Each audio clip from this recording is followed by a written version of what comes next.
So the rapture isn't real, and altar calls at camps traumatize children. Put them together, it's a crazy story. Buckle up. Hi, I'm Jeremy. I'm a deep skeptic, also a pastor.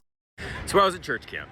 I was a super religious teenager, and for whatever reason at this camp, the people running the camp and the preacher decided that the focus on the camp should be the evangelical understanding of the end of the world, which is fantastic. It has this idea of the rapture where at some point all the Christians will leave, which was invented by a guy named John Darby. I didn't know that, I just believed whatever was coming out. And then there's this whole idea of something called the tribulation. And in this really intense scheme of how the end of the world works out, the tribulation has all kinds of horrible things, like waters turning to blood and all kinds of insane things. And this preacher had already spent one entire night on the whole end of the world tribulation stuff, scaring the hell out of us, but not actually the hell, because that comes later. But this night was the second part of the tribulation and the rapture. So he had told us that at some point in the middle of all of that, all of the Christians would get to leave. Like they would be taken up into the sky and they would get to miss the worst parts of the tribulation. Then he told us what the worst parts of the tribulation was. And it was super, super, super scary. I was terrified. So then he starts laying into this whole idea about how being a Christian and having your life devoted to Christ is really important. And if the rapture happened, all these people would leave and planes would crash because a Christian pilot was on it and all this kind of stuff, and you didn't want to be left behind. So he told us about this Bible verse. It says, in the twinkling of an eye, like a thief in the night, God will come to take all the people, rapture them into heaven. And he talked about how fast an eye blink was and how it would just happen, and then all of a sudden the people left would be left behind and they would regret it forever because horrifying things would happen. Horrifying things he had just said.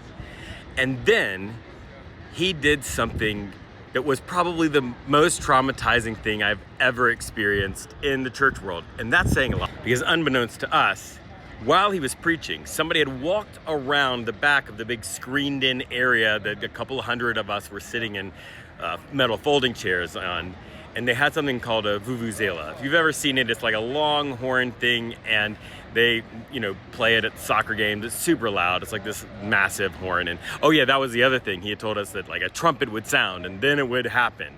So he's repeating this Bible verse in the twinkling of an eye, like a thief in the night. And this time, he's got it all coordinated. The guy with the vuvuzela, a guy on the light switch. And then he says, in the twinkling of an eye, like a thief in the night. And he stops in the middle of the word. And the vuvuzela sounds, and the lights go out, and it's quiet for a long time. And then the sound of crying broke the silence. Children crying because we were all afraid that we had actually been left behind. We were all afraid, terrified that what he said was going to happen, which of course was made up, not in the Bible, just a made up interpretation, was going to happen to us. There was crying and nothing happened for, I don't know, it felt like 10 years. It was probably 30 seconds. And then he got back on the mic and he said, the rapture didn't happen. What if it had? What if you had been left behind? Can we just talk about the level of manipulation there? It's like the highest possible, and it's with children, with actual children. And of course, at that point, he said, you need to get saved. You need to get right with God. Come down to the altar and pray. There are people here to pray with you. And at that point, as soon as he said that, all you heard was metal folding chairs scraping on the ground as everybody got up to go pray the magic prayer that would get us into heaven and would save us from the tribulation. And I mean, it worked on me. I got saved like 4 times. Like I went from person to person, said the magic prayer to make sure that I got into heaven and didn't have to suffer the trauma of all of the tribulation nonsense that he had made up.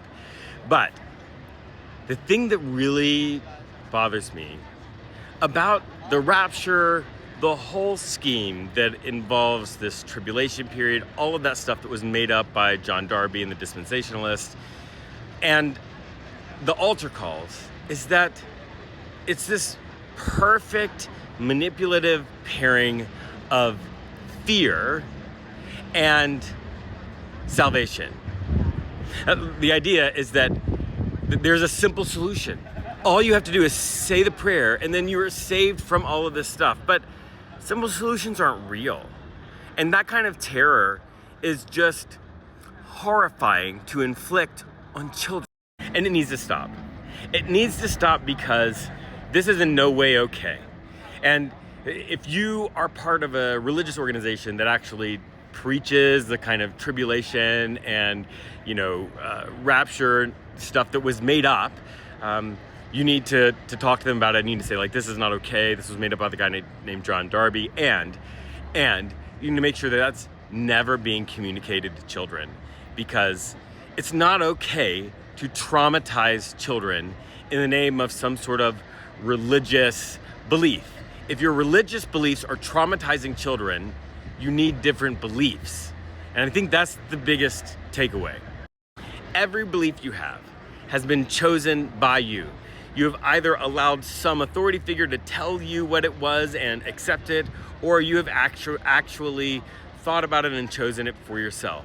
And so could we please just choose religious beliefs and practices that don't traumatize children, right? Could we do that? Like, it seems like a low bar, but it feels like that might be the very first step to dealing with all of the misinformation, all of the trauma, all of the manipulation that has given Christianity a bad name.